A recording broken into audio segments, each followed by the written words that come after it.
مساء الخير أيها السيدات والسادة الكرام. طلعت أنا وقهوتي اليوم. طبعا ما طلعت الظهر لأنه في كثير فوضى وكذا بسبب أنه السوريين طالعين يحتفلوا. ألف مبروك للسوريين.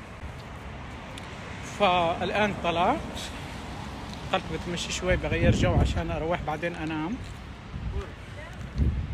وقاعد انتظر صاحبتي. ايش رايكم؟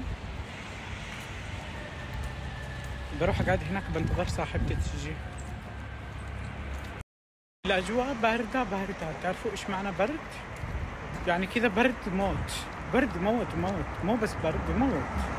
قول لا، بس قلت لا والله ما بقيس بالبيت، بطلع اتمشى بشوف الاجواء وبشوف الناس وبعدها بروح انام،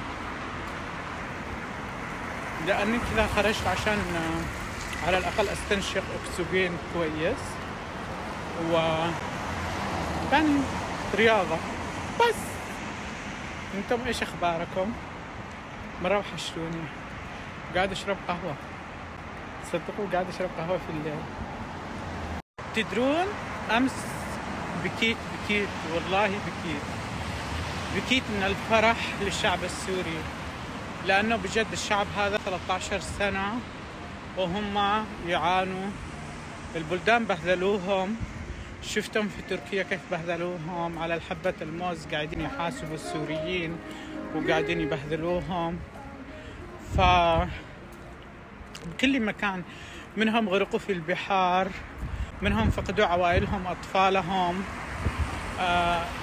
يعني صراحة قلبي معاهم، وبكيت وفرحت كثير. أقسم بالله فرحت لهم من قلبي للشعب السوري. وإن شاء الله يا رب يا رب يا رب إنه الجماعات الدينية في سوريا ما تحول سوريا كما حولوا لنا اليمن، وإنه سوريا تتطور للأحسن وتصبح بلد متقدم ويعيش فيها الجميع بحرية وديمقراطية وكلهم تحت القانون، ويعيش الجميع بالتساوي وينال الجميع حقوقه في سوريا.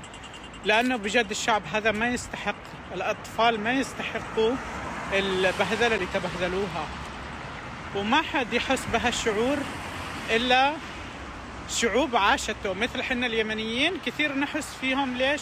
لأنه حنا عانينا من نفس المعاناة، تشردنا، تبهذلنا، يعايرونا كثير دول بسبب انه حنا بس يمنيين، لأنه بلدنا فيها حرب وبس. كثير حاس نفس ما قلت لكم بالشعب السوري. ليش؟ لأنه حنا يمنيين وعانينا نفس المعاناة، وشفتم كيف يعايرونا، يمني لاجئين ومدري ايش وهالسواليف. يا ربي كل بلداننا تتحرر، كلنا نرجع الى بلداننا.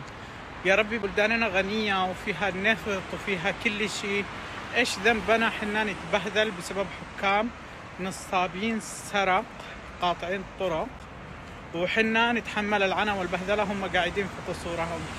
امس بكيت كثير لما شفت السجون في سوريا، لما شفت الأطفال، طفل عمره 2 معذبينه داخل السجن. يعني إيش ذنب هذا الطفل؟ أي ظلم ارتكبه هذا الخايس؟ أي ظلم ارتكبه؟ هذا تخطى مرحلة انتهاك حقوق الإنسان، تخطاها.